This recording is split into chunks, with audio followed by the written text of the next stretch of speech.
السلام علیکم۔ آپ سب کو میرے یوٹیوب چینل کہانی گھر میں خوش آمدید۔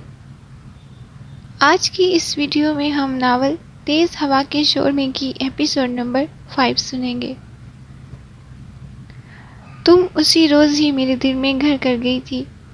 اس کے بعد میں کوشش کے باوجود تمہارے دل سے نکل نہیں پایا۔ اس لیے جب تم دوبارہ مجھے ملی تو میں نے قصداً اپنے آپ کو تم سے چھپایا، کیونکہ مجھے یہ خدشہ تھا کہ جب تمہیں معلوم ہو جائے گا کہ میں احمر نہیں ہوں تو تم مجھ سے دور چلی جاؤ گی، اور میں ایسا نہیں چاہتا تھا۔ جانتے ہو احمر کون ہے؟ ہاں، اس عرصے میں تمہاری باتوں سے اتنا سمجھ گیا تھا کہ وہ تمہارا منگیتر تھا، اور غالباً اب تمہارا شوہر ہے۔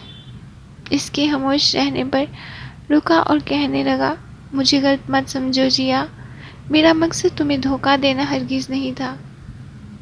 میں نے تم سے محبت کی ہے، اور میری محبت ہرگز یہ نہیں کہ اول روز سے میں جان گیا تھا کہ تم میری نہیں ہو سکتی۔ پھر بھی میں تمہیں چاہتا رہا۔ تمہارے ساتھ گزرا ہر پل میرے لیے بہت اہم ہے۔ بس کرو۔ اس کی آنکھیں بے اختیار چھلک گئیں، اور جب بولی تو آنسوں کی نمی آواز اور لہجے میں اتر آئی۔ تم نے میرا خیال بھی نہیں کیا، یہ بھی نہیں سوچا کہ مجھ پر کیا بیتے گی؟ میں نے سوچا تھا، لیکن اپنے پیچھے قدموں کی آہٹ محسوس کر کے اس نے گھبرا کر ریسیور رکھ دیا اور جلدی جلدی ہتھیلیوں سے آنکھیں رگڑنے لگی۔ کیا ہوا جیا؟ ببلی اسے روتا دیکھ کر تشویش سے پوچھنے لگی۔ احمر بھائی ٹھیک ہے نا؟ ہاں۔ نہیں؟ کیا مطلب ہاں نہیں؟ میرا مطلب ہے احمر کا فون نہیں تھا۔ وہ خود پر قابو پانے کی کوشش کرتے ہوئے، پھر جمیلہ تھی۔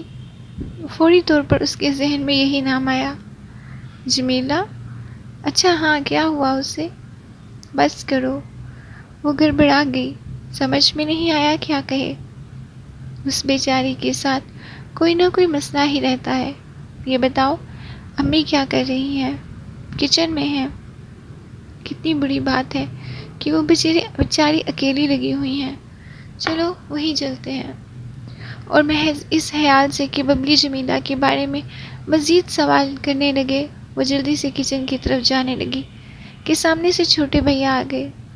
ارے جیا، میں آج بڑی شدت سے تمہیں یاد کر رہا تھا۔ اچھا چھوٹے بھیا؟ اس کے منہ سے بے اختیار نکل گیا اور وہ سن کر خوش ہوئی۔ کس وقت آئی تھی؟ صبح آفس جاتے ہوئے احمد چھوڑ گئے تھے۔ اچھا، آؤ میرے کمرے میں۔ جی آئی۔ وہ حیران ہو کر ببلی کی طرف دیکھنے لگی اور پھر جلدی سے بولی، تم بھیا کے پاس بیٹھو، میں امی کے پاس جا رہی ہوں۔ اس نے ببلی کو بھاگ کر جاتے دیکھا تو چھوٹے بھیا کے ساتھ اس کے کمرے میں آ گئی۔ بیٹھو، انہوں نے کہا۔ جیسے ہی وہ بیٹھی، بغیر کسی تمہید کے کہنے لگے، جیا تم ابو امی کو سمجھاؤ، شاید تمہاری بات مان جائے۔ کیا بات؟ وہ بالکل نہیں سمجھی اور سمجھنے کے لیے پوری طرح ان کی طرف متوجہ ہو گئی۔ مجھے جاپان جانے کے لیے پیسہ چاہیے، اور میں ابو سے کہہ رہا ہوں کہ یہ مکان بیچ دیں۔ کیا؟ روکتے روکتے بھی اس کے منہ سے چیخ نکل گئی، جس پر قابو پانا اس کے اختیار میں نہیں تھا۔ چھوٹے بھیا اپنی کہی گئے، ابو اور امی دونوں میں سے کوئی میری بات سننے کو تیار نہیں ہے، جبکہ میں یہ یقین دلا رہا ہوں کہ 1 سال ہی ایسے 2 مکان خریدوں گا۔ کیسے؟ میں وہاں سے کما کر بھیجوں گا۔ وہ تو ٹھیک ہے بھیا، لیکن آپ وہاں جا کر کریں گے کیا؟ میرا مطلب ہے، نہ تو آپ کے پاس اتنی تعلیم ہے اور نہ ہی کوئی ہنر۔ اس سے کوئی فرق نہیں پڑتا۔ میں اگر وہاں کسی فیکٹری میں مزدوری بھی کروں گا تب بھی اتنے پیسے ملیں گے جو یہاں 1 سال میں بھی نہیں کما سکتا۔ وہ اتنے جوش سے بولے کہ وہ بامشکل خود کو تعصب کا اظہار کرنے سے باز رکھی۔ ابو جی مجھ پر بہت اعتبار کر رہے ہیں، شاید وہ سمجھ رہے ہیں میں یا تو پیسے اڑا دوں گا یا یوں ہی دھکے کھا کر واپس آ جاؤں گا۔ حالانکہ نوکری کی گارنٹی کے ساتھ ویزا مل رہا ہے، اور تم کس طرح امی ابو کو یہ بات سمجھاؤ پلیز۔ میں کوشش کروں گی، اسے کہنا پڑا۔ کیونکہ وہ جانتی تھی کہ اس کے برعکس اس نے کچھ کہا تو چھوٹے بھیا اس کے منہ سے کچھ بھی کہہ دیں گے اس کو، اور وہ بھی نہیں چاہتی تھی کہ وہ کسی قابل ہو۔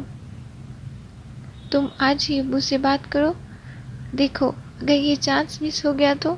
وہ ان کی بات پوری ہونے سے پہلے اٹھ کھڑی ہوئی اور یوں ہی سر ہلاتی ہوئی ان کے کمرے سے نکل آئی۔ امی اور ببلی کچن سے فارغ ہو کر کمرے میں اس کا انتظار کر رہی تھی۔ ببلی سے دیکھتے ہی پوچھنے لگی، کیا کہہ رہے تھے چھوٹے بھیا؟ کوئی نہیں، بس ایسے ہی، بتاؤ نا۔ کوئی نئی بات نہیں تھی۔ وہ گہری سانس لے کر امی کے پاس بیٹھی تو ان سے کہنے لگی، آخر چھوٹے بھیا ایسا کیوں ہے؟ انہیں ڈر بھی نہیں لگتا، کسی بات کا احساس بھی نہیں، بس ایک جاپان جانے کی دھن سوار ہے۔ مکان بیچنے کو کہہ رہے ہوں گے، ببلی نے طنز آمیز ہنسی کے درمیان کہا تو وہ قدرے بیزاری سے بولی، وہ ایسی ہی باتیں کر سکتے ہیں، خیر چھوڑو، اور اگر کھانا تیار ہو گیا ہے تو دسترخوان لگا دو، مجھے بھوک لگی ہے، وہ بھی نیند آ رہی ہے۔ کھانا ضرور کھاؤ لیکن میں تمہیں سونے نہیں دوں گی۔ ببلی اٹھتے ہی بولی، کیوں؟ میں بور ہوں گی نا، اس لیے۔ اچھا جاؤ پہلے کھانا نکالو۔ امی کے ٹوکنے پر ببلی چلی گئی اور اس کے اٹھ کے جاتے ہی الماری سے دسترخوان نکالا اور وہیں بچھا دیا۔ اس کے بعد جا کر چھوٹے بھیا کو بلا لائی۔ پھر کھانا کھاتے ہی وہ لیٹ گئی۔ اسی دوپہر میں سونے کی عادت تھی۔ اس وقت اس نے سوچا جب تک امی نماز سے فارغ ہوں اور ببلی برتن وغیرہ دھو کر آئے تب تک وہ ایک نیند لے لے، لیکن جیسے ہی تنہائی ملی اس کا ذہن بھٹکنے لگا۔ کچھ دیر پہلے ٹیلی فون پر ہونے والی ساری باتیں ایک ایک کر کے اسے یاد آنے لگی۔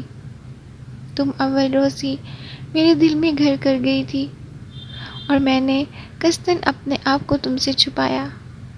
احمد، اس نے دل ہی دل میں اسے پکارا، پھر الجھ کے بولی، وہ احمد نہیں ہے۔ بہرحال جو بھی ہے اس نے اچھا نہیں کیا، اور اگر مجھے بتا دیتا تو شاید میرا خیال تھا تم سو گئی ہوگی۔ ببلی نے اسے جاگتے دیکھ کر بولا تو وہ سر جھٹک کر اس کی طرف متوجہ ہو گئی۔ کیا تم میری نیند جگانے کے لیے آئی ہو؟ ہاں، میں نے سوچا کہیں تم سو گئی تو ہم باتیں کیسے کریں گے۔ ہاں، تبھی تو میں سوئی ہی نہیں تھی۔ نہیں خیر، میں نے ایسا تو نہیں کہا۔ ببلی ہنستی ہوئی اس کے برابر آ لیٹی۔ پھر کتنے بہت سارے دن گزر گئے۔ وہ اندر سے بہت ڈسٹرب تھی، پھر بھی بظاہر اپنے آپ کو سنبھالے رکھی ہوئی تھی۔ زیادہ تر مصروف رہنے کی کوشش کرتی۔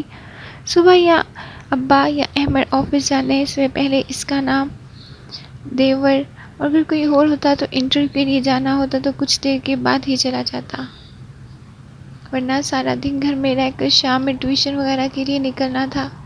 ویسے اس کا ہونا نہ ہونا برابر تھا، کیونکہ وہ زیادہ وقت کمرے میں ہی رہتا تھا۔ البتہ اماں جن کے ساتھ اس کا سارا وقت گزرتا تھا ان کا الگ مزاج ہی تھا۔ کسی دن بہت مہربان اور کسی دن اچانک یوں ہی اس کے خلاف ہو جاتے، جیسے رات میں تہیا کر کے سوئی ہوں کہ آج اسے صرف تنگ کرنا ہے۔ ابتدا کچھ ناشتے کے ٹیبل پر ہی ہو جاتی تھی، اس لیے احمد آفس جانے سے پہلے اسے سمجھا دیتے تھے کہ آج اماں کا موڈ ٹھیک نہیں ہے، تم خیال رکھنا، اور جو بھی کہیں چپ چاپ سن لینا۔ وہ ایسا ہی کرتی۔ شاید یہی وجہ تھی کہ شام تک وہ آپ ہی آپ ٹھیک ہو جاتی۔ اس طرح سے اس گھر میں اسے کسی خاص مسئلے کا سامنا نہیں تھا۔ وہ بہت سکون سے رہتی تھی اور رہنا چاہتی تھی، لیکن دل میں جو ایک خلش تھی وہ ہمہ وقت اس سے بے چین رکھتی۔ اکثر اپنے آپ سے الجھتے اور لڑنے لگ جاتی۔ اس کے دل میں بہت سے وسوسے آتے، لیکن وہ پریشان تھی اس نے کیوں احمد کو دیکھنے کی غلطی کی تھی، اور پھر کیوں دھوکہ کھایا۔ اور کمال تو اس شخص کا تھا جو اسے تو خود اپنے آپ کو بھی دھوکہ دیتا رہا، یہ جاننے کے باوجود کہ وہ کسی اور کی امانت ہے، اور کسی کی امانت سے محبت کر بیٹھا۔ سارا وقت اماں کے ساتھ رہ کر تم پاگل بالکل ان کے جیسی ہوتی جا رہی ہو۔ اس سے اس احمر ہلکے پھلکے انداز میں اسے چھیڑتے ہوئے بولا۔ کیسے؟ وہ پوچھنے لگی۔ مہربان ہو تو بہت مہربان، پھر اچانک اجنبی سی بن جاتی ہو جیسے اماں کرتی ہے۔ وہ ہنس پڑی۔ ظاہر ہے جس کے ساتھ زیادہ رہوں گی اس کی زیادہ اثر قبول کروں گی نا، تو ایسا کرو اماں کا مہربانی والا اثر قبول کرو، لیکن میرا خیال ہے کبھی کبھی اجنبی بن جانا چاہیے۔ کیوں؟ انہوں نے دلچسپی سے اسے دیکھا۔ وہ جانے کہاں کھو گئی، پھر اسی طرح کھوئے ہوئے لہجے میں بولی، اچھا لگتا ہے۔